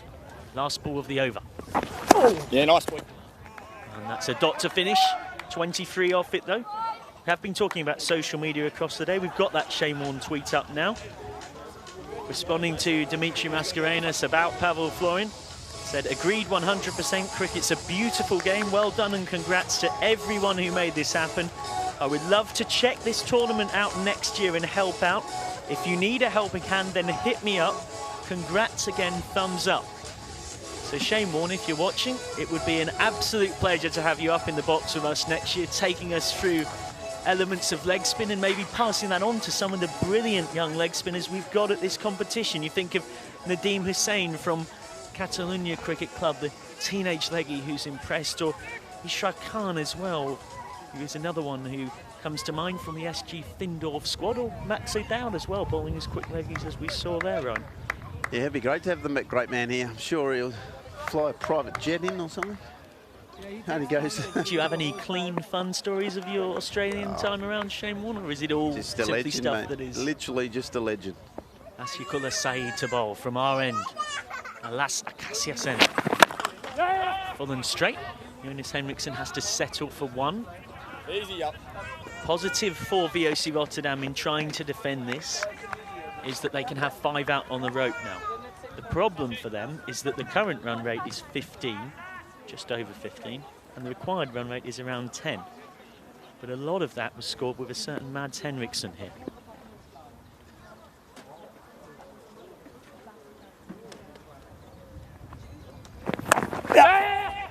Worked away, it will be just 1. Good fielding out there at short third man. One of the new boys, Cohen, getting his first opportunity in this tournament. Didn't get to have a bat, unfortunately, but doing his little bit for the V.O.C. cause with some good fielding there. One of the crowd favourites. The hometown heroes love him. Just looking through social media, it can currently be summarised as Pavel Florin mania, and it's brilliant to see. Jonas Henriksson works it away for 1. What I was going to add is it's brilliant to see that the vast majority of it has been in a positive way. This is a guy who 6 years ago didn't play cricket. He joined his local club, loved the game, got an interview of him on the ECL website where he speaks with a lot of passion. He broke his leg not so long ago, and he really probably shouldn't be playing at this tournament under doctor's advice. And he said, look, I'm part of the team that got us here winning the Romanian T20. I don't care if I'm hobbling, I'm having a bowl. What a legend. Asikullah Saeed to Rashid. Bumper, missed out on, but it's a wide on height. So he became the president of Cluj Cricket Club, and he organises the academy. He organises them to travel 6 or 7 hours to get to games. Described his proudest achievement as driving 10 hours through the night once, Pavel Florin, to score a crucial 30 not out that won them one of the games, that won them the Romanian T20 to get them here. And that's the stories you want to hear. That's what cricket's all about. And it is amazing what an unforgiving place social media can be at times. As he's knocked him over. Another howl of joy from Ashikullah Saeed. More of anger and relief as well, because he's got a bit of tap, but he's got a second wicket now. Shoaib Rashid has to walk off. And now there's a bit of problems for Svanholm after an excellent start. He's gone for 5 off 4. It's good bowling once again. He's very bold. Well, he's bowled a couple of Yorkers and a bouncer, and then this one, it's good length. Tried to work him away on the onside and smashes into middle and leg stump, and he's happy, and the big man should be happy. He's done a very good job for V.O.C. throughout this whole tournament. Absolutely, and just while the new batsman's taking guard, just to say my last 2 cents, it's Eugene Mollier now. Now this is a surprise. He's a man that's better known for his exploits with the ball, and he's actually the coach of this Svanholm team. He's only in the side because Hamid Shah, the Danish captain, is injured. Saif Ahmed has work commitments, and under-19 spinner Abdullah Mohammed is also unavailable. He's a big boy, let me tell you. If he's going to hit one, it's going to go a long way. He can hit a long ball, and I think that's why he might have been promoted up the order. Starts though by nudging one for a single. Just the last 2 cents, and feel free to chip in on the Pavel Florin thing, but it's very interesting as well, the amount of people on social media who were so quick to judge when they saw that over of bowling. And then as soon as the backstory came along, it was all, oh, I was only joking, I was only joking. And it says a lot about the way, maybe, without going to get too philosophical, social media is changing people's approach to both sport and life in terms of how quick people are to jump on somebody without knowing that this guy is the first ever Romanian to play in the European Cricket League, a true pioneer of taking the game to places it has never been. Jonas Henriksson facing. Wide of the crease, well bowled. It's an excellent over. Excellent over. It's dragging V.O.C. back into this contest. Really good performance. 5 off that over, which in this game is match-changing. The required run rate at the start of this innings was 13.4, so you don't need a bit of stats guru to work out that that is brilliant. Ashikullah Saeed with 2 for 21 from his 2, which in this high-scoring match is priceless. Yeah, very good performance from the big fella. Loves, another one who just loves the game, passion that he brings to it. Moved to V.O.C. after playing at a couple of other clubs and wanted to improve himself by going to the champion team. Out to Schönheim, and who got 5 for 17 in one match a couple of years ago in the T20. Very honest with me about saying that he ran through the rabbits at the bottom of the order. It's into Mollier. It's a nice in-swinging Yorker. Nothing Eugene Mollier can do, and this is the question for Svanholm now. Mads Eriksson's gone. Who's going to step up? They've got to find 52 from 23 balls. Rolling the fingers over the seam there. Good length. We saw him hit some big 6s earlier on. And into Mollier, who goes big down the ground. Well, he's got long levers, and he's shown it there. That's why they've sent him up the batting order. And it's got Svanholm back in the right direction. And if you are enjoying this action anywhere near as much as we have, please do get in touch on social media. Let us know where you're watching these last dramatic few overs of the day from. Brilliant to have your company. Mollier once again, huge swing, but doesn't get the timing. Get in touch with Ryan on Campbell _19. C-A-M-B-O. C-A-M-B-O. And myself on This Is McCann. This is McCann. M-C-C-A-N-N. Any tweets that are appropriate enough to be read out on air, or questions for our commentary team, or where you're watching, will be used. As Mollier cuts away, and a bit of a misfield gets him 4. Valuable work from Eugene Mollier. He's on to 11 off 5. Mohamed Durrani at backward point just couldn't get hold of it. 42 to win off 20. Yeah, well, in a tight game as like this, needs to get that in front of him. Mollier facing up once more. Well, it's been all or nothing from Eugene Molian. Yeah, the big fella trying to clear the ropes. And again, it's been a pretty good over, to be fair. Got hit for one big six, with just gave him a fraction of width. 5 out, almost all of them straight. This time Molian goes across, and it's taken, is it? What a catch. I think that is a brilliant piece of work. Piers Fletcher, high-level rope management. He said to me earlier on commentary that he liked the phrase, well, he's put it into action there. The marquees are just next to it. Catalonia Cricket Club watching on, and they're watching on in admiration at this match-changing catch from Piers Fletcher. Well, 11 off 7. Yelta Schunheim gets the wicket. Sorry, and more than anything, it's a dot ball. Well, have a look how hard he's hit that. He's hit it hard and flat. A foot either side, it goes for 6. Knew where he was, kept his shape, kept his position, watched the ball. I guess the Australian way of catching, with the hands pointing skywards. And he's rewarded with the catch and also rewarded with the next over. Here's Fletcher backing up his chat in the commentary box earlier with his work out in the middle. And that has such a difference to how things look. It could be 98 for 3. Instead, it's 92 for 4, and a new batsman has to come out in this pressure situation. But a man who's handled the pressure of the ECL well so far has stepped out into the middle. The wicketkeeper, Abdul Hashmi. He's not on strike, though. Wobble! Wide from Fletcher. Did get a bit of stick off, well, both of us, actually, Piers Fletcher, having to bowl 17 balls in his first spell of the tournament, about maybe maximising his match fee. You think as a village cricketer, you turn up and pay a few pounds or whatever your currency is to play the game you love. Well, he's a character, that's for sure. He'll be thinking his way through this over. Piers Fletcher, who moved to V.O.C from rivals HGS Den Haag. It's again a wide. Just lost his mechanics a little bit in his action there, maybe.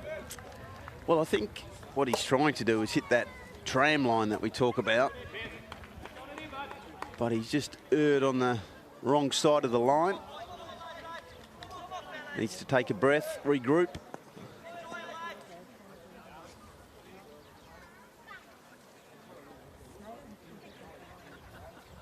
Jonas Henriksen facing.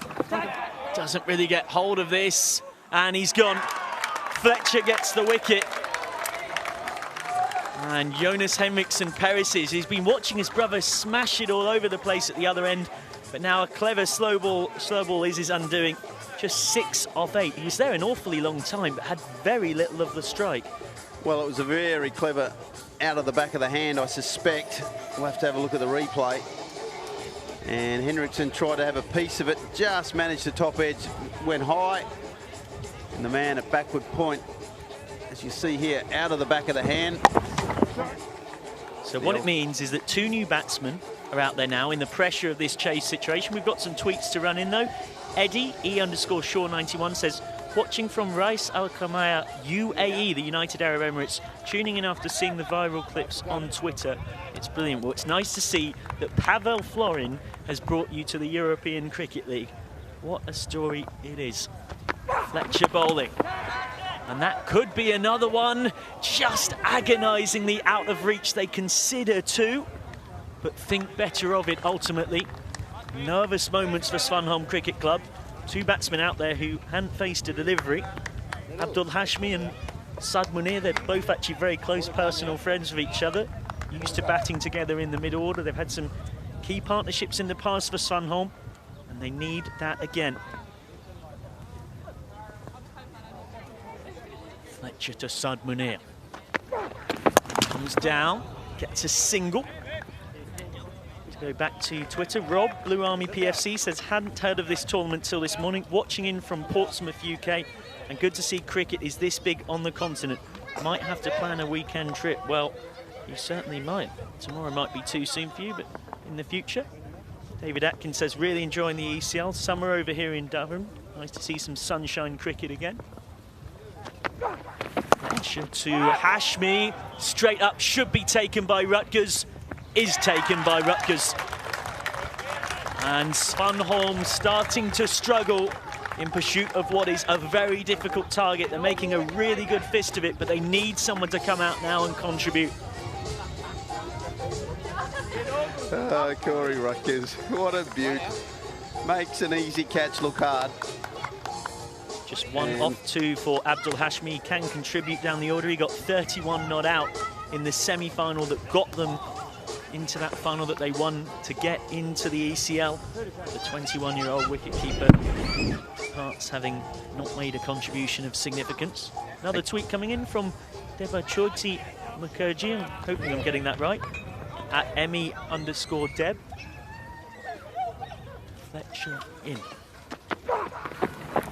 And it's missed by Sad Munir. Slow ball from Fletcher. She says, what a day it has been watching all from my couch. And boy, did I enjoy it. This last one is also going to be a nail biter. Well, we certainly hope so up in the commentary box. Remember that, of course, you can also build your fantasy Dream 11 for this tournament across these 2 days. You'll see Dream 11 on the front of some of the shirts of the 8 teams involved. Build your fantasy team. Maybe you've got Piers Fletcher or Sad Munir in it and you're watching nervously. Bottom edge, dot ball. Very good over from Piers Fletcher. Just what was needed at this stage of the innings. Only 4 runs from it. Yeah, that is exceptional. Absolute cracking over. Changes his pace. He uses his back of the hand slow ball very well. He's also got a front of the hand off spinning slow ball. And then his change up is actually the pace on sort of delivery, but he bowled it extremely well. He's taken a really good catch and then bowled the over that probably has put the noses of V.O.C in front. As you can see, the sun has almost gone down away to our left-hand side. This is how the card looks, dominated by Mads Henriksen. 53 off 21. Zishan Shah also hit a couple of big sixes before departing. But now it's relying on the bottom order, who are contributing there down the ground. Bang! Ataullah doesn't need a sighter. He is straight off and running, and he still believes there's a game to win here. Well, they're still in it, that's for sure. 32 now required. And a few more of those will bring us close. Beautiful bowling. 6 and out for Ataullah, just like in backyard cricket, as they say. Cracked down the ground, but gone next ball. Hjalte Schoenheim with the fine work. And Svanholm now running out of batsmen and running out of time. Well, again, the old adage, you miss, I'm going to hit. And he just tried to swing himself off his feet. He gave himself room to start with. As you can see, just gave himself a little bit too much room. And those stumps get smashed into. And another wicket. And they've really dragged themselves back into this game, V.O.C. It hasn't been their best performance so far, but they've bowled and fielded very well at the back end. Well, it's that previous over going for 4 that set it up, as that could have killed Hjalte Schoenheim, smashed back at him. We were talking about player and umpire and bowler safety on the follow-through yesterday, and it's moments like that that are a reason why it's a hot topic. Taqir Ahmed, of course, no intent, smashing this back. Just watch Hjalte Schoenheim, though. Understandably desperate to get out of the way. Oh, the scoop shot, nearly caught, but not quite. Ramasupadhyay with the despairing dive, but it is Sad Munir, a guy who by his own admission loves the pressure, who delivers under that pressure, keeps them alive. It's a tricky ask, but they're still in it. He is your favourite player, admit it. You love him. I think he's a character. The game needs characters. There's plenty of characters across all the teams, and it's fantastic to have them all with us. Big 2 balls of this over. Absolutely. Near misses. That's a big moment. And you can hear a lot of on-field chat from the V.O.C boys, you know that. Stuart Burton says, quick shout out from Epping, London. Just dropped a group chat to the boys and girls and said, we're in the Manga next year if it's there. Loving the no-fear cricket on display. Great to see people already making plans. Munir goes through the offside. Might well get 4. Brilliant work, though. Tag team stuff.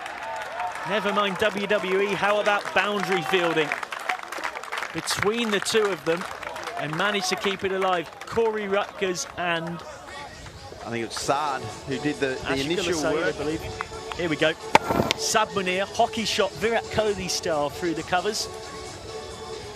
Ashikula Say kept it alive. Rutgers joined in the fun. Just quickly as they change around for the end of the over, Jonathan Saul watching in not so sunny Devon. Great to see the over 40s getting an opportunity to carry on playing and not being told we're over the hill. What a great advert for the game. And Martin Gupta says, watching ECL from India on ECL app, loving this T10 format. Surely it will grow every passing year. I will suggest you guys to come to India for the IPL T20 League. Well, of course, the IPL is one you can't ignore, but this is a very different concept and idea as Peter Saylor's on the ball. Last over. Wide to start with, but he has got a bit of headroom here with what's needed. Well, he does, and it's not surprising that the skipper's taking the pressure over. Saylor bowling to Ahmed. It's short, and it's capitalised on. Well, this makes it interesting. This game's not over, that's for sure. Absolutely not. Takir Ahmed pouncing on the slightly short length, and it is all up for grabs. 5 balls to go. That's a wide. Svanholm will happily take that. He's trying to fire it in at the pads. 1-3-4 to win, 17 to win from 5. That's a single. That's just what V.O.C. Rotterdam needed. 16 to win off 4, my maths makes it now.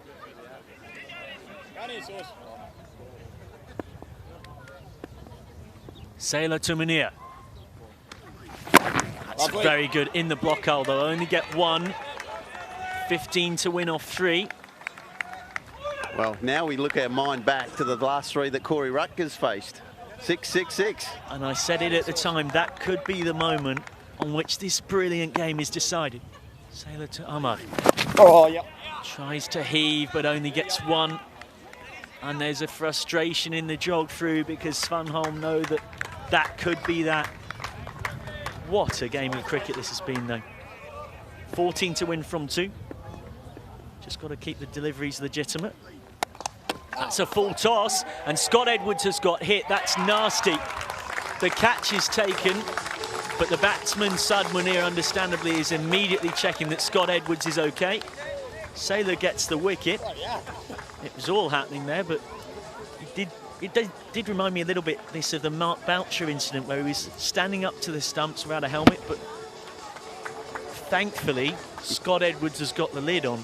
And of course, it was that Mark Boucher incident where he was blind in one eye from memory or severely damaged. He clipped on the bail, wasn't it? Yes, it was a bail off the stump into the eye that led to it being made that all keepers, particularly when standing up, had to have a helmet on.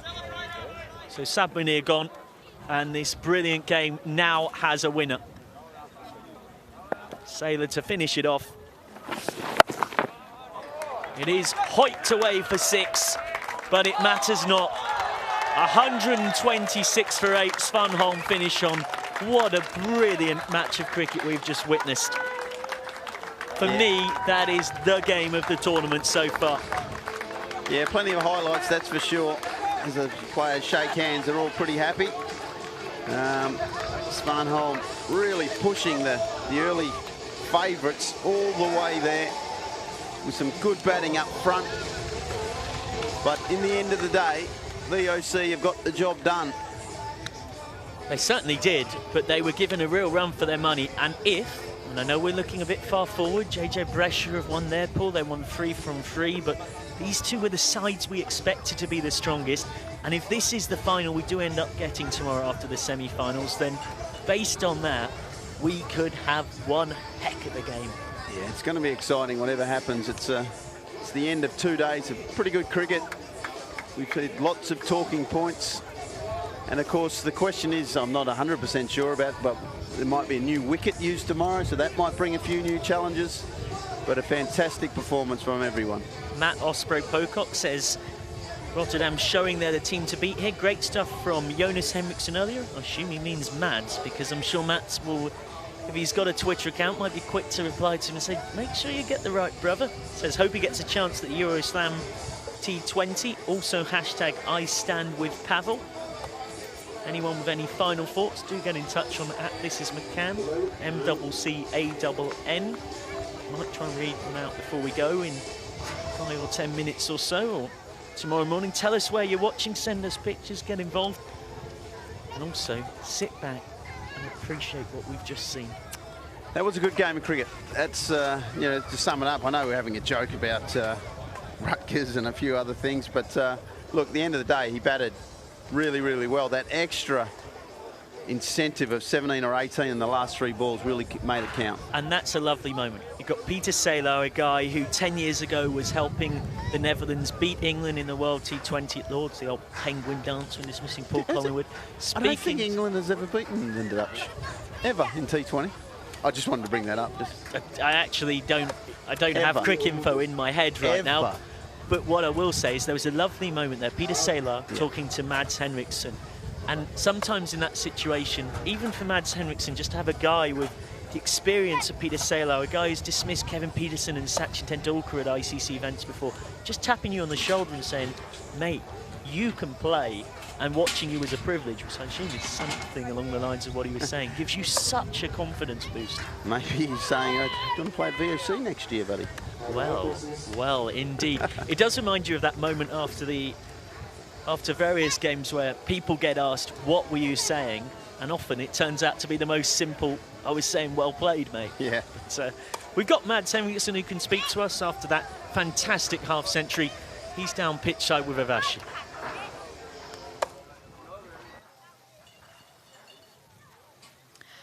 All right, well, it's not often that we have a man of the match from the losing side, but that's also a little unfair, right, the results? I don't know. I don't think so. Every time we ball a bad ball, they hit it for 6, so I reckon it's fair. They played really well. Yeah, so did you. You scored half a century. How was it batting in the middle? Honestly, the first few balls, I couldn't hit it at all. And then suddenly I hit a 6 and I just went from there. Does it just make a difference to your psyche, or how is it? When you first come into ball, and obviously the conditions were tougher than the last time you played. So how was it then? I don't know. I just think my swing was a bit off at the start, and then as soon as I hit one, and it just came off. Yeah. Well, I'm very happy you performed and you really entertained everybody. I wish you all the best and great performance overall. Thank you. Thank you. All right, I also have, of course, the winning captain, Peter Saylor. Well, it was really interesting to watch you bowl the last over. It was really down to the wire. What was going on? It was just, like I said at the start, that we wanted to give some guys some chances and see how they go. And towards the end, when the pressure was on, all the boys were like, you should bowl it, because, well, it's the last over and I had to take responsibility as captain, I suppose. But it didn't start the way you wanted it, right? There were a couple of wides, there was a 6, but then bang on. Well, first of all, you got to give credit to the Henriksen boys. I really thought they played some great shots. And by now, I think he looks like he hits the ball the cleanest. But yeah, the wides again, I thought we bowled a couple too many again.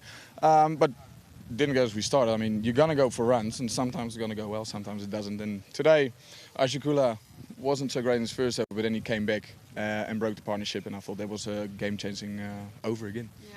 I mean, I always wonder, how is it? Is it easier for you to have a big win or to have a close win like this? I mean, what do you take away from these two differences? Well, obviously you want to win big. I think that's the easy one. But now we get to. I think it was the first game we were really under a little bit of pressure. Challenged. Yeah, and that's fantastic. I mean, that's what you want. And I thought this was a very good game of cricket in general. But yeah, we want to win big. And well, today it was a very close game. And in all, we won 3 games and we through to the semi-finals. So that's all that matters. Yeah, and of course, I would love to know what your thoughts on Fletcher. I mean, what a performance. Yeah, well, we know Big Biff, if he comes in, if he gets that stride right and he hits him straight, then the ball keeps flying. Also, well, even with the ball, but he's been fantastic in the other 2 games as well. So also Corey Rutgers towards the end. I mean, that pretty much won us the game. That last over went for about 27 or something. It was fantastic. But all the boys bowled well. I mean, even Rami Udabdaya coming in his first game as a bowler. Just went for 6, I think, first or second ball, but then just bowled 4 or 5 splendid Yorkers, which won the over, which is all credit to the boys. Well, all credit to you and your team as well. Thank you very much for joining us. Bye. So, well, that's all for today. It's over to you guys. So we're still recovering up here in the commentary box of the scaffolding of the Las Acacias and from the drama that we have just witnessed. In discussing T10 cricket, you think of runs, wickets, drama, and games more likely to go down to the wire. And that had it all with some high quality cricket laid on top. Yep, and that's the Svanholm batting card. As we spoke about, the man of the match, Mads Henriksen, was absolutely on fire. 53 from just the 21 balls, but he didn't get enough support after Zishan Shah was dismissed after just 4 deliveries. He really had no real solid support, and that cost them in the end. I should say, Matt Osprey-Pocock, who got the wrong brother, immediately as soon as he had his tweet read out, he replied saying, "Apologies, wrong brother, Mads." Which it's probably important to make sure you keep tabs on both of them, because they're both real talents, but it's Mads who's so far shining in particular at this tournament. Piers Fletcher, arguably the star of this card, 2 for 14, but what that doesn't show you is his second over cost just 4 and came at a crucial time of the game. It was the 3rd to last over, and it left Svanholm with a lot to do. Ashikullah Saeed again, impressive, picking up a couple. Max O'Dowd had an over that had a bit of everything in it, and then Yelta Schoenheim picked up 2. Yep, that's a pretty good performance there from V.O.C. They were put under the pressure, that's for sure, and as we're going to have a look at the highlights, there was plenty of big hitting early on. Oh, Mads Henriksen was absolutely on fire. And his brother Jonas Henriksen was at the opposite end for most of it, and just went with the logic of, you know what, I'm going to put my pride aside, I'll get a single and leave it to him. That was why Zishan Shah knocked over after a couple of early blows. Then it was the Henriksen show. Jonas very much an accompanying role, watching this beautiful ball striking from Mads Henriksen. Wherever you are in the world, whether you're in Australia on Fox Sports or on Sky New Zealand or TV in 110 countries or ECN.cricket, sit back and enjoy. Mads Henriksen smash it all over the place. Yeah, it was any length that he received. This was a big wicket. O'Dowd had been dealt with, but he finally got the big wicket of Mads Henriksen, and that really changed the game. And credit to Max O'Dowd, because it's the second time he's done that in the same day. He did it earlier on with, yesterday, pardon me, with Taranjeet Singh. Ashikullah Saeed got a bit of tap, but also knocked a couple of poles over to keep the wickets tumbling, and that was the thing that hurt Svanholm. They did keep losing wickets. Eugene Mullion with this huge 6, but not long afterwards went, what a catch from Piers Fletcher, who then came on and contributed with the ball too. This is the reverse angle. He's right on the rope. His rope management is outstanding there. It's only a 50-metre boundary after all. Well, and then he bowled a number of back-of-the-hand slow balls, which the batsmen were having real tough troubles picking. Almost a slow ball bouncer, to be honest.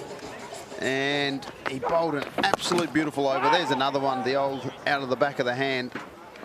And if the batsmen aren't watching closely and not picking it, as you can see there, the seam's almost looking like an outswing bowler, which is generally his go-to delivery. So it's a very clever piece of bowling. Abdul Hashmi only able to put it straight up. And then a bit of room made. Schoenheim capitalising easily enough, and that saw off Attaullah, who had hit a 6 the ball before. Saif Munir with a magnificent flick over the keeper's head. He didn't last too much longer though. It was proper T10 cricket, a sea of 6s and a sea of wickets, and ultimately the last ball was smashed for 6 by Attaullah, but by then it was too little too late by a relatively small margin. What a game we witnessed. 133 plays 126. Rotterdam the winners. V.O.C. Rotterdam with a history going back to 1895. The winners by 7 runs. Well, as we look at the card, what we see in the V.O.C. innings, there was a number of 20s, but no player really stayed in for too long. Corey Rutgers, very important at the back end, 29 from 7. And Zishan Khan copped some stick in his second over from Rutgers at 2 for 36 was the major wicket taker. But again, it just wasn't enough. So that's the conclusion of day 2 of 3 in this, the inaugural European Cricket League, the Champions League of European cricket, as 8 of the champions from across Europe meet. We've seen all sorts going on, but this is how it's ended up in Pool A. V.O.C. through with 3 from 3. Svanholm deservedly through in second, and Cluj bottom of the table, but we'll see them in the 7th and 8th place playoff tomorrow. And today has been remembered more than anything else, quite possibly, the Pavel Florin, as well as a brilliant game at the back end that we've just witnessed. They might make it a national holiday back there in Romania. Who knows? He's a character, that's for sure. But Plenty of action, and tomorrow promises to be even better. Well, absolutely. Tomorrow is the day we've all been building up to, Finals Day, Wednesday the 31st of July. It all starts at 9 a.m. Central European time. The 7th and 8th place playoff between the two sides that have finished bottom of their pools. Then at 11 a.m. it is 5th versus 6th, which will be Catalunya Cricket Club versus Dreux Cricket Club. Then we have semi-final 1 and semi-final 2, culminating in the final at 5:30 p.m. Central European time as the brand new European Cricket League kicks on to Finals Day. I've been Michael McCann, Ryan Campbell's been alongside me. It's been a pleasure to have your company. For day 2, it's goodbye and good night.